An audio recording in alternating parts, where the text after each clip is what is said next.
Bienvenidos.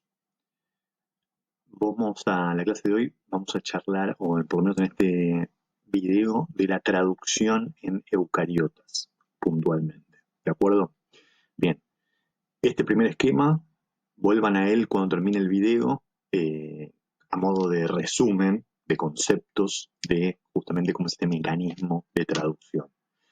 Bien, no voy a decir mucho más de él, ni de este tampoco, porque, nuevamente, insisto, cuando termine, vuelvan a esto y comprendan en su totalidad el proceso. Fíjense que entre esta y la anterior, lo que está transmitiendo es lo mismo, solo que con un poquito más de detalle, con lo cual hagan un contraste entre uno y otro, como para también entender distintos modelos que se aproximan a la misma idea, ¿sí?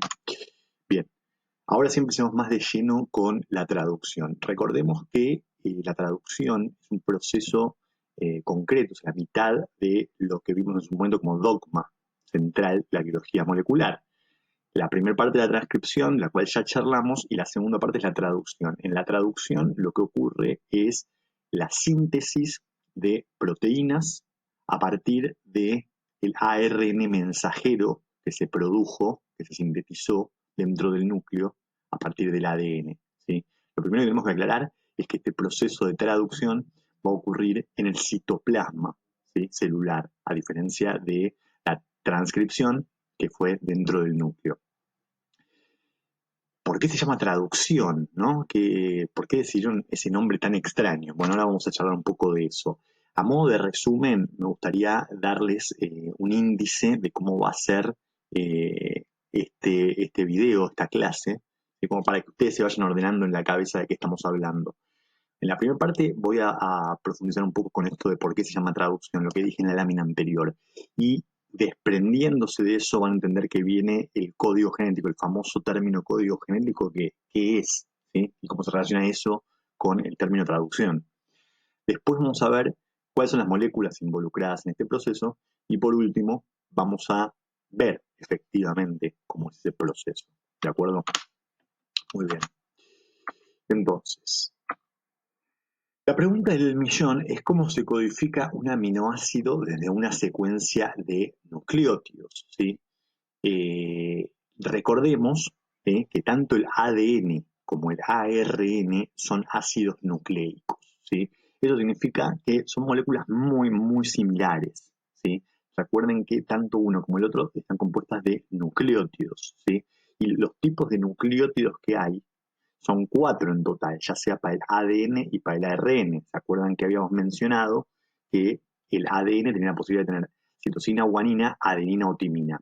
Y en el caso del ARN podía tener citosina, guanina, adenina y uracilo. En vez de timina, uracilo tenía, ¿de acuerdo? O sea, esa era la única diferencia. En cuanto a bases nitrogenadas, después había otras, pero en cuanto a bases nitrogenadas esa era la única diferencia. Y al final de cuentas, en ambos casos siempre había 4, con lo cual, de ahí viene también el término transcripción, porque en última instancia se trata de poner un nucleótido en lugar del otro nucleótido, ¿sí? Fíjense que por eso están de esta manera ordenados, porque recordemos que los nucleótidos siempre tienen un nucleótido complementario. ¿Se acuerdan cuando hablábamos de las doble cadenas del ADN? Sabíamos que si en una cadena había citosina, en la de enfrente tenía que haber necesariamente, enfrente de ese nucleótido, una de guanina, y donde había adenina, timina. Bueno, ese mismo concepto es el que se usa para la transcripción, ¿sí? Cuando hay un nucleótido de citosina, la maquinaria de síntesis, que era la ARN polimerasa, ponía el nucleótido complementario. En el caso de citosina es guanina. Guanina, citosina, o se invierte, y adenina, el complementario es uracilo, ¿sí? Porque recordemos que el complementario de adenina es timina en el ADN, pero como la timina no existe en el ARN, se usa el que equivale a la timina, que es el uracilo en el caso del ARN, y en el caso de timina, adenina.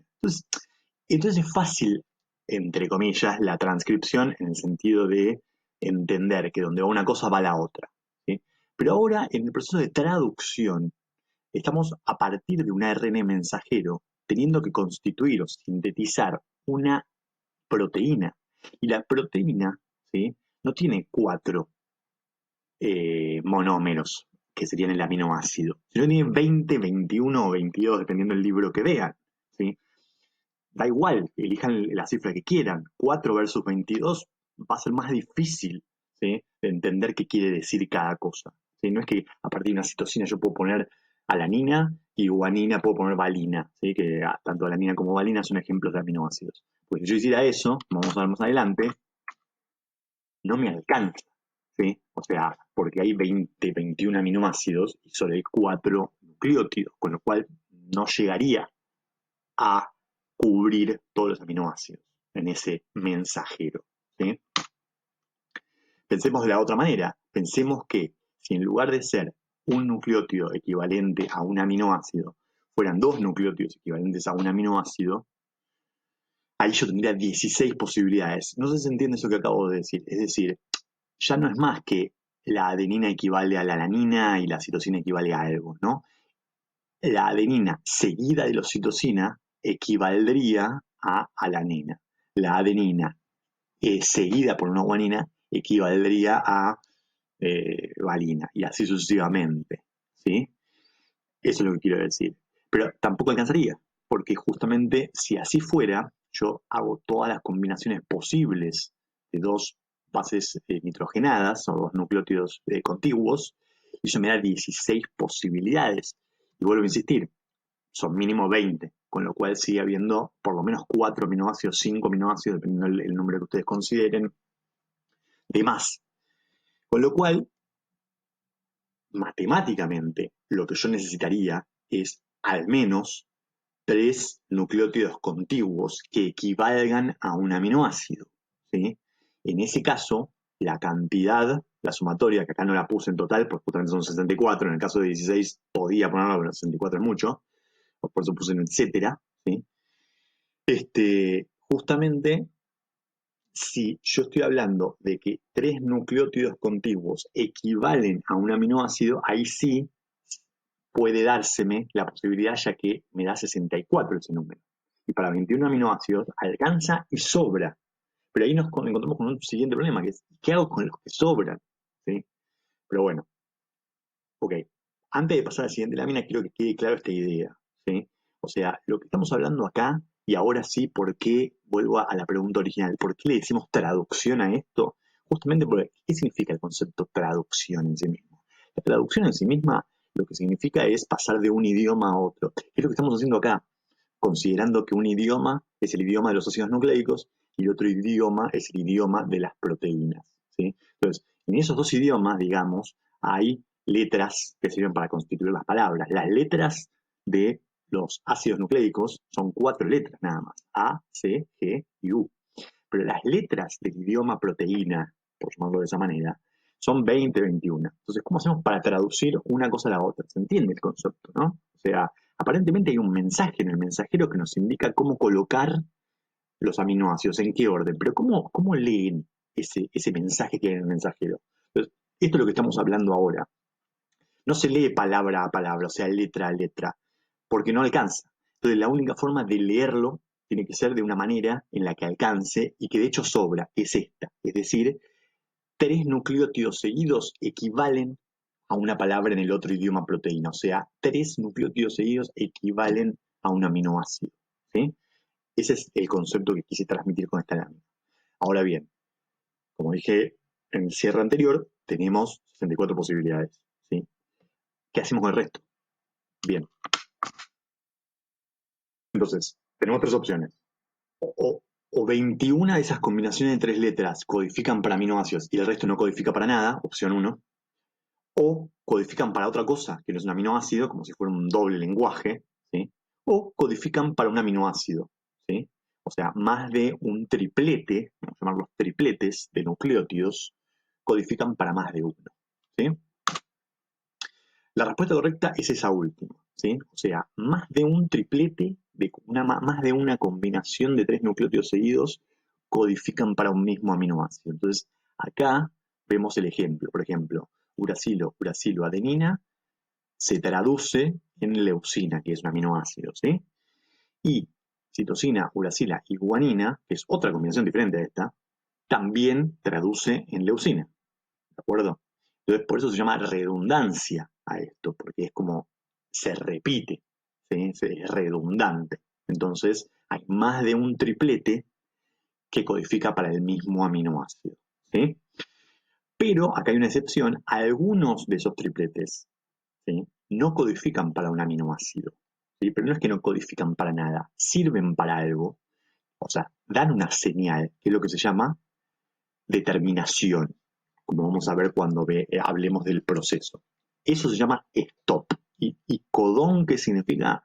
El triplete de nucleótidos lleva el nombre codón, ¿de acuerdo? O sea, eso es simplemente una definición.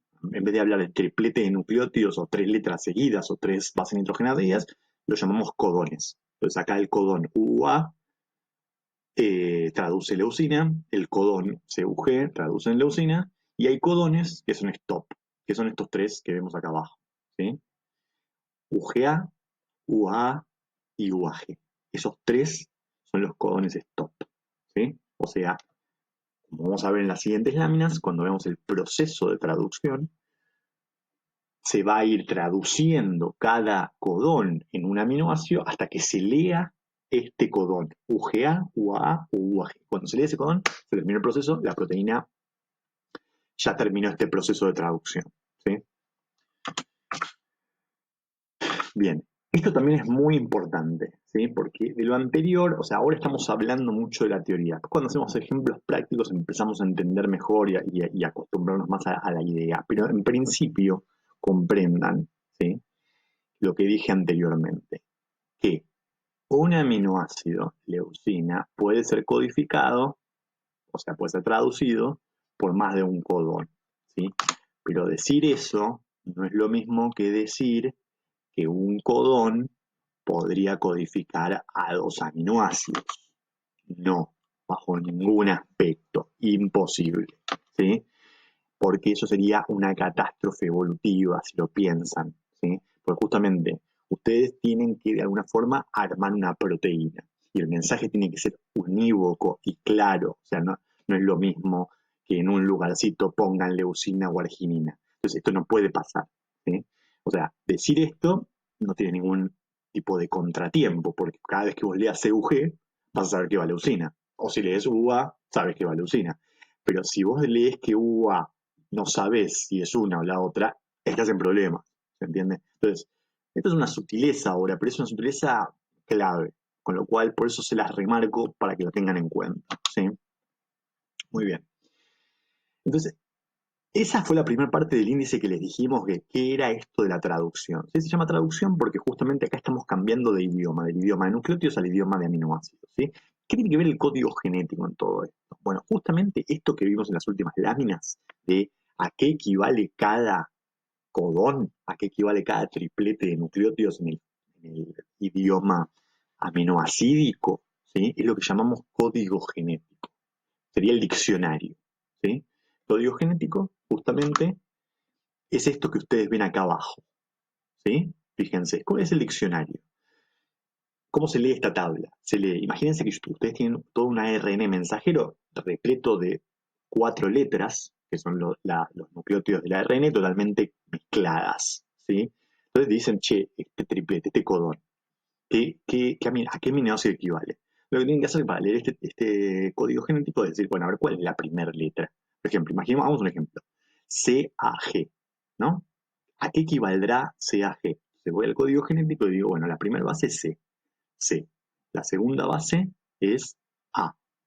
Entonces voy acá, ¿no? Primera base C, segunda base A. Entonces este es el cuadrado que me corresponde. Y la tercera es G. Entonces veo que CAG es el equivalente a glicina. Y listo. Ya sé cuál es el aminoácido que corresponde, ¿sí? Entonces, vuelvo a insistir. Eligen de estas filas cuál es la primera letra, o sea, cuál es la primera base nitrogenada, y de estas columnas la segunda. Y eso lo lleva a un cuadro, y de ese cuadro eligen, de las 4 que quedan, la tercera letra. Y lo que tienen al principio, en este caso, es el aminoácido, ¿sí?, que está reducido en 3 letras, ¿sí?, porque si no sería largo. Muy bien. Entonces, esa es la forma de lectura del código genético. Ahora veamos algunas propiedades del código genético que se deslizan de ahí, ¿sí? Bien, la primera es, bueno, está organizado en tripletes o codones, término que ya mencionamos. Cada 3 nucleótidos o triplete determina un aminoácido. Bien, esto ya lo sabemos.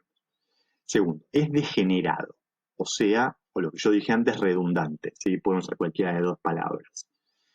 Me gusta más redundante porque degenerado suena como de una persona degenerada, pero es lo mismo. ¿Sí? Eso, o sea, históricamente se ha usado este término, así que pueden usar cualquiera de los dos. ¿Qué significa que sea degenerado o redundante? Lo que ya dijimos, que existen más tripletes o codones que aminoácidos, es decir, que un aminoácido puede estar codificado por más de un triplete.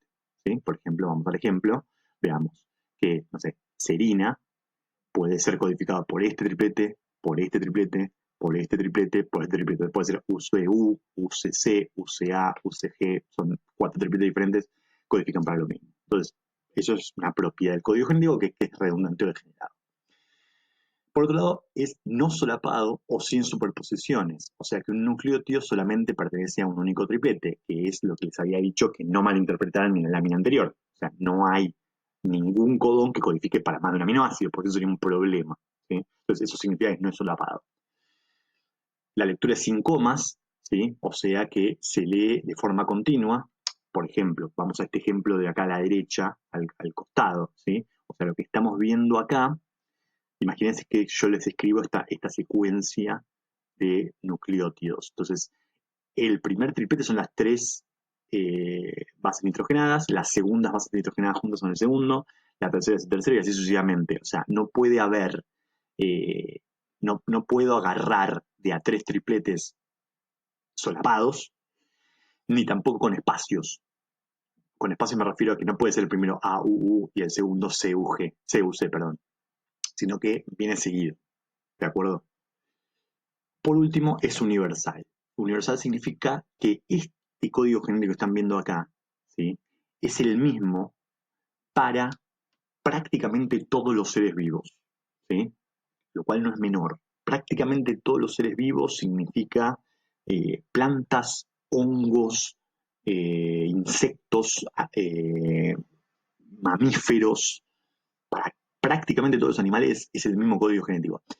Hay algunas excepciones, como siempre en biología, pero son además detalles, porque no es que cambia radicalmente el código genético, sino que son algunos detalles, ¿sí? Lo cual es increíble. Increíble en el sentido de que evolutivamente nos está indicando que hay un antecesor común a todos los animales, a todos los organismos, perdón, más allá de los animales. ¿Sí? Bien. Bueno, dicho eso, ahora sí pasemos a quiénes son los que están involucrados en este proceso, ¿sí? De traducción.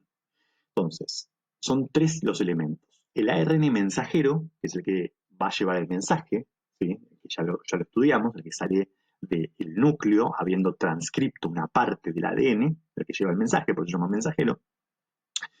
Y el ARN de transferencia y el ARN ribosomal. ¿Sí? El ARN de transferencia es este que ven acá, este dibujo. ¿Sí? Fíjense que el de la derecha y el de la izquierda son el mismo dibujo, solo que en modelados diferentes. ¿Sí?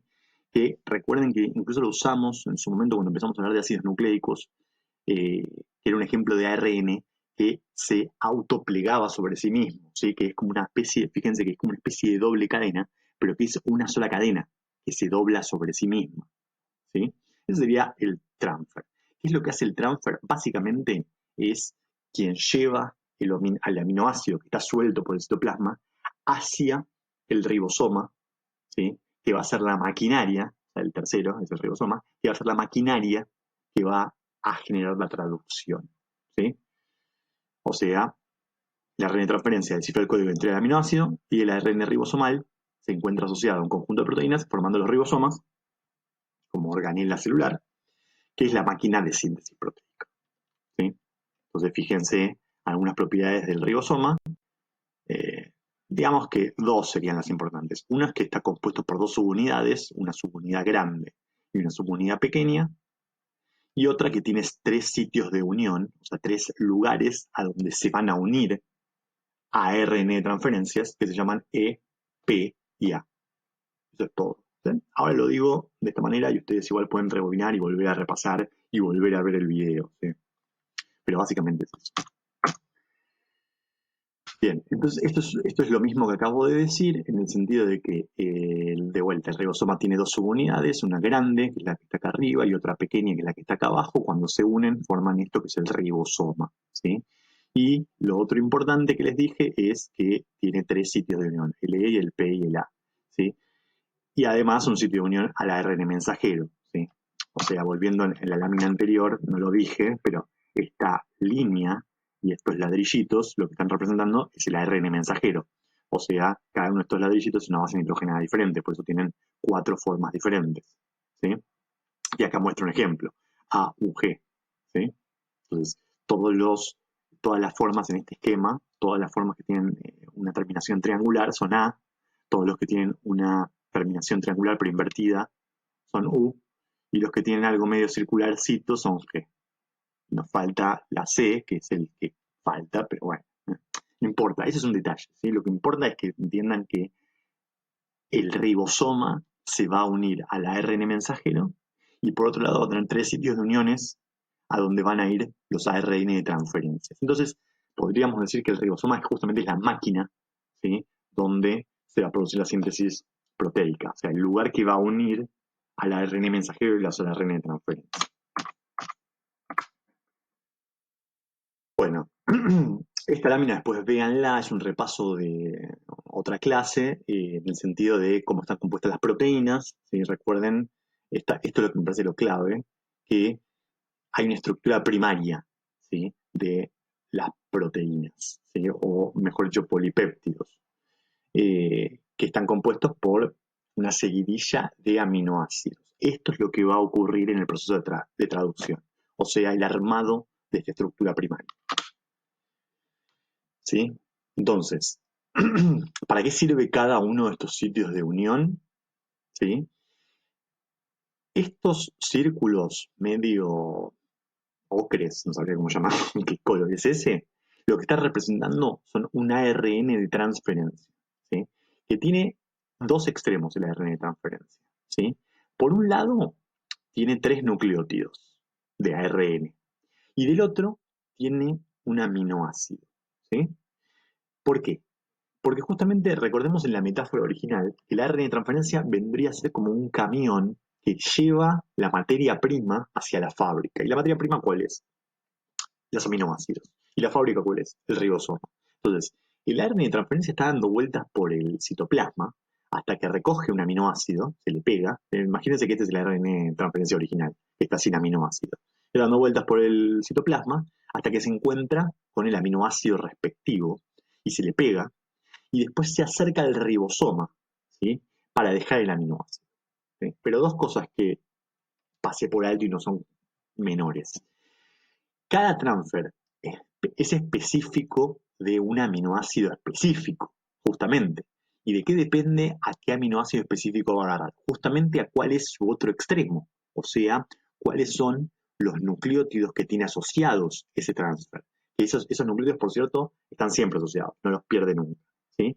Entonces, dependiendo cuáles sean los nucleótidos que ese transfer tenga, se va a pegar a un aminoácido específico, que justamente es lo que nos dijo previamente el código genético, ¿sí? O sea, por algo es que el código genético es tan específico, porque justamente los transfers son específicos, ¿sí? Entonces, cada transfer tiene su respectivo aminoácido y su respectivo triplete de nucleótidos, ¿sí? Que no se llama codón, ese triplete, sino que se llama anticodón. Vamos a ver ahora por qué. Porque justamente ese anticodón del transfer es el que se va a pegar al codón del mensajero, ¿sí? Entonces, justamente fíjense que tiene que ser las bases nitrogenadas complementarias a las del mensajero, las que atraen ese transfer y no atraen a otro. Y ahí es donde está la clave del código genético, ¿sí? Como el transfer siempre tiene el mismo aminoácido y siempre tiene el mismo nucleótido, esos nucleótidos, los que sean los complementarios, son los que en el código genético nos indican que ese triplete corresponde a ese aminoácido, ¿sí? Ya me da la impresión de que dije muchas palabras complejas y demás, pero les pido que después en todo caso complementen con una lectura, revisen este video y obviamente se sientan libres de preguntar lo que necesiten en el foro, ¿sí? O sea, piensen que este es un tema sea, hay que terminar de procesar. No es tan difícil, pero sí hay que terminar de entenderlo porque hay muchas palabras nuevas y demás. Pero quédense con calma, pensando que no es, esa es su primera vez, pero no la única. ¿Sí? Bien, entonces vuelvo a insistir. El transfer tiene un triplete de nucleótidos específicos que llamaremos anticodón y un aminoácido específico. En este caso, fíjense que es AAG, el triplete, y fenilalanina, el aminoácido. ¿Sí? Entonces, el transfer se acerca y solo puede pegarse a el triplete complementario, que en este caso es UUC. Ahí se puede pegar este. Este no se hubiese podido pegar ahí, porque este solo se puede pegar en sus complementarios UAC, que es AUG, que fue el que se pegó. ¿Sí? Pero bueno, vamos por orden. Entonces, ¿cómo es esta secuencia? Viene el transfer y se pega a el triplete que les corresponde. ¿Sí? Ese sitio del ribosoma es el sitio A, o sea, el sitio que está libre para que venga el transfer que corresponda a esta secuencia. ¿Sí? Una vez que este se pega, ¿sí?, con su respectivo aminoácido, lo que hace el ribosoma es unir covalentemente el aminoácido que trajo este transfer con la cadena que ya viene formando de antes. En este caso es metionina y triptofano. ¿Sí? Las une covalentemente. Una vez que hace eso, el ribosoma se mueve hacia lo que sería en este gráfico la derecha, ¿sí? Y el transfer que yo acá tengo en el sitio P, al moverse todo el ribosoma, va a pasar al sitio E y a la vez se le va a cortar su enlace con el triptofano y va a quedar como este, sin aminoácido, librecito, ¿sí? Y ahí es donde va a salir del ribosoma y se va a ir a buscar un nuevo compañero, o sea, un nuevo aminoácido. Este que estaba en el sitio A, ahora que el ribosoma se corrió, ahora está en el sitio P y no tiene ya solo fenilalanina, sino que tiene la secuencia de 3 aminoácidos. ¿Sí? Y el sitio A quedó libre de vuelta, pero ahora en la secuencia que viene después de UC, que acá dice puntos suspensivos, no sabemos cuál es. Y así es como va avanzando el ribosoma, se van acercando transfer, que se pegan siempre al sitio A, y el ribosoma une la cadena de aminoácidos en P y en A, y así se forma la cadena de aminoácidos. Entonces, fíjense acá todo el proceso junto. ¿Sí? Acá el sitio E no está en este diagrama como para simplificar la comprensión. Entonces, fíjense, todo empieza siempre en el mismo triplete, ¿sí?, que acá es otro concepto que agrego, que es auge. Auge siempre es lo que se llama el codón de inicio, porque sea cual sea la secuencia, auge va a ser siempre la primera secuencia. ¿Sí? Eso es importante. Lo estoy diciendo sin haber puesto una lámina y demás, pero tiene que quedarles esa idea. Entonces, auge siempre es la primera secuencia, el primer triplete, el primer codón. Entonces le pega un transfer que tiene las bases complementarias correspondientes y el aminoácido correspondiente, que siempre es metionina, ¿sí? Porque a auge corresponde metionina. Y queda el sitio A libre, como dije antes. Entonces el sitio A que queda ahora libre tiene que ser el del transfer, que en este ejemplo es el complementario a CCG, ¿sí?, que sería GGC, y que es el de la prolina. Entonces viene ese transfer y se pega ahí. Entonces acá esa es la secuencia de iniciación, simplemente porque son los primeros que se pegan. La secuencia de elongación es todo el proceso que conté antes. Entonces, fíjense, yo tengo ahora en el sitio en el sitio P, el que tenía originalmente, y el ribosoma se encargó de unir covalentemente el aminoácido que está en el sitio A con el aminoácido del transfer que está en el sitio P, que era metionina originalmente y prolina A. Ahora están unidos entre sí, y a la vez se separó del transfer que estaba en el sitio P y quedó adherido al transfer que está en el sitio A. Y ahí es donde se corre el ribosoma, ¿sí? O sea, entiendan, entre este dibujo y este dibujo hay un corrimiento. Fíjense que originalmente el ribosoma está en auge CCG y deja libre UAU. Y ahora se corre y está en CCG, que originalmente estaba acá, en UAU, que originalmente estaba acá, y auge lo dejó atrás. Y ahí cuando se corrió es cuando este transfer salió. Y el que quedó en este sitio P ahora es el que antes estaba en el sitio A, que tenía prolina, y ahora con metionina adherida. Y ahora viene uno nuevo, que va a ser el complementario a UAU, que en este caso es AUA. Trae su transfer y se pega ahí con su respectiva aminoácido tirosina, y nuevamente el ribosoma los une y ahora se va a volver a correr y así va a continuar todo.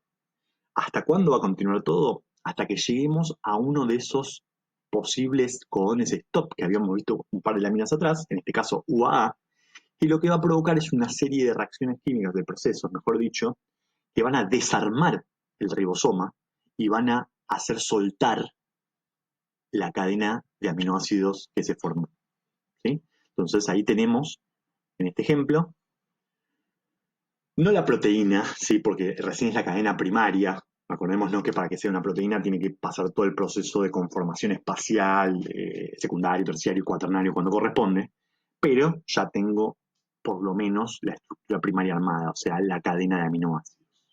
¿De acuerdo? Eso fue todo.